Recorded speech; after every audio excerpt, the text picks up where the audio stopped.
So imagine a really juicy, packed full of flavor filling that is wrapped in this really soft and pillowy bun. That is Baozi.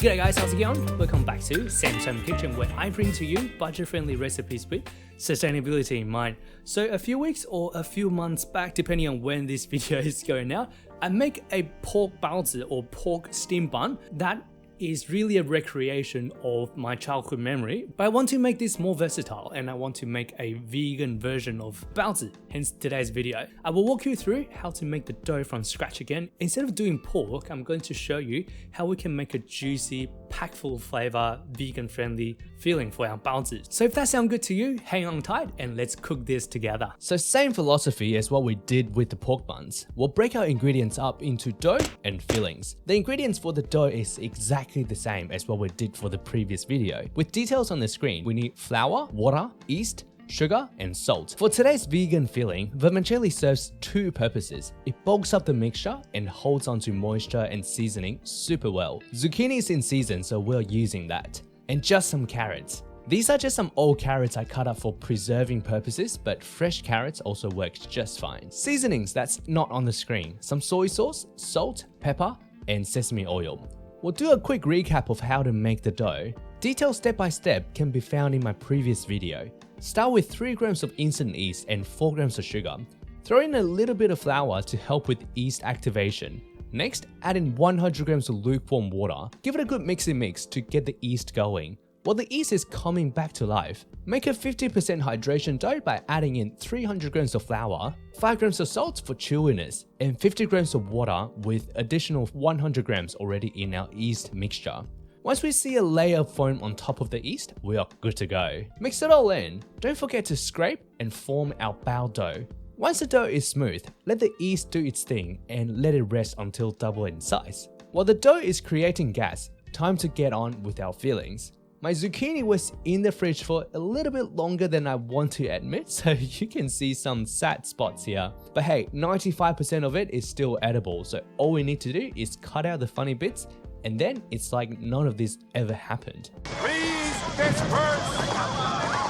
Nothing to see here, please! Cut our zucchini into thick strips, about half a centimeter in thickness, and about 5 to 8 centimeters long. That is a bit above average. They do cook down a fair bit, so be generous with the thickness here. I'm using zucchini because it's in season, but you can replace it with just plain cabbage, chives, or gailan will work really well too. Put our cut up zucchini aside in a bowl for now. Next, some carrots. Chop the head off and into compost bin. Cut a few 2mm slices off and flip the carrot flat side down for stabler cutting. Finish cutting the carrot into slices and then into strips. You can use a mandolin to julienne if you have one handy. But who is Julian Assange? Next, about half a portion of vermicelli, roughly 50 gram dry weight. They bulk up a fair bit, so don't really need a whole bunch here. Be a good person and always put things away to keep it tidy. Wipe up the loose bits because we never waste. Next, top it with some room temperature water to soften our noodles.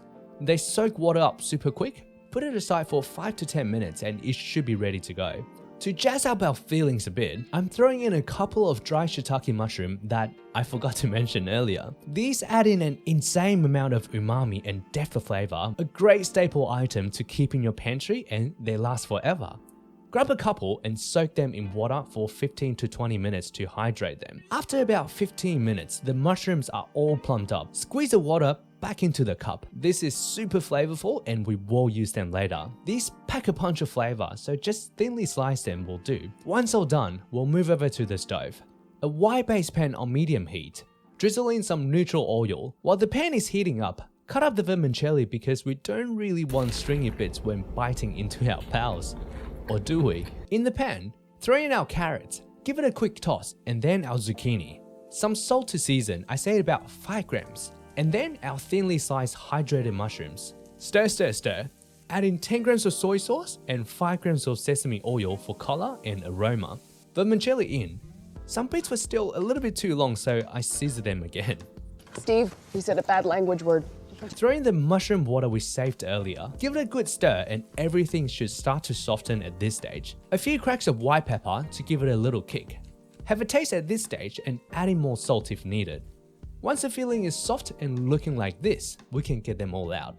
Always make sure we scrape the pan clean so nothing goes to waste. Set the fillings aside to cool down while we get the dough sorted. The dough should be double in size now. Next, we want to deflate it to get rid of the bigger bubbles.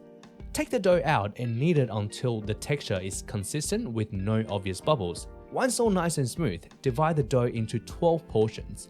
Each portion should weigh around 38 to 40 grams. Just to be precise and fair to everyone, I like to use a scale to make sure they are all even Steven.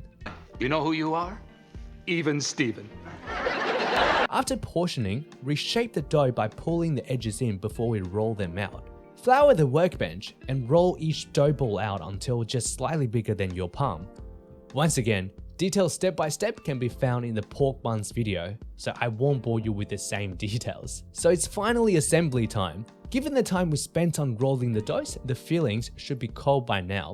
Be generous and load our baos up like what you can see here. Filling should take up about a good 60 to 70% of the dough area. Start from the edge, pinch about 2 centimeters in each time and stack the folds together like what I'm doing here. Go around the entire dough disc and pinch it close to finish it off. From another angle and we will do it again. Don't be shy and just load it up. Start pinching with your thumb and index finger and go all the way around the dough. Use your other thumb like this to help. Pinch it all close to finish it off. And that is how you make baos. Cut out some baking paper just slightly bigger than the base of our baos to accommodate some bao expansion. Oil the paper if you're using grease-proof paper like me. Each bao will get its own paper to prevent them from sticking to the steaming vessel. Into whatever steamer you have.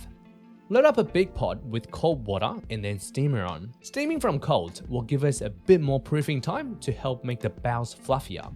Steam for 20 minutes and leave them in for additional 5 minutes to prevent the buns from deflating instantly. And that is how we make vegan baozi. The cost breakdown is what you can see on the screen here. I find reading everything out doesn't add a lot of value, so all of information is on the screen for you. But altogether, 12 vegan steam buns costed us $2.17.5 to make. These are bloody amazing and bloody cheap.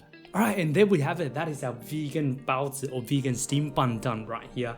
It's packed full of fillings and it's just screaming eat me to me. So I'm going to dig in and let you know how it tastes like. The dough, the baozi itself, super soft. So pillowy. It's not too thick that all you eat is a dough. It's also not too thin that you can't just see things falling apart and breaking out of the bun.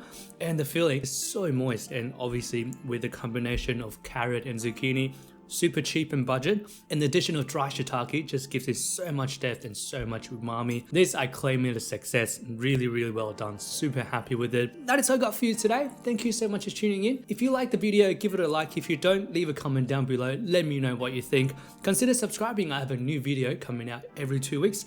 Thank you so much, and I will see you in the next one.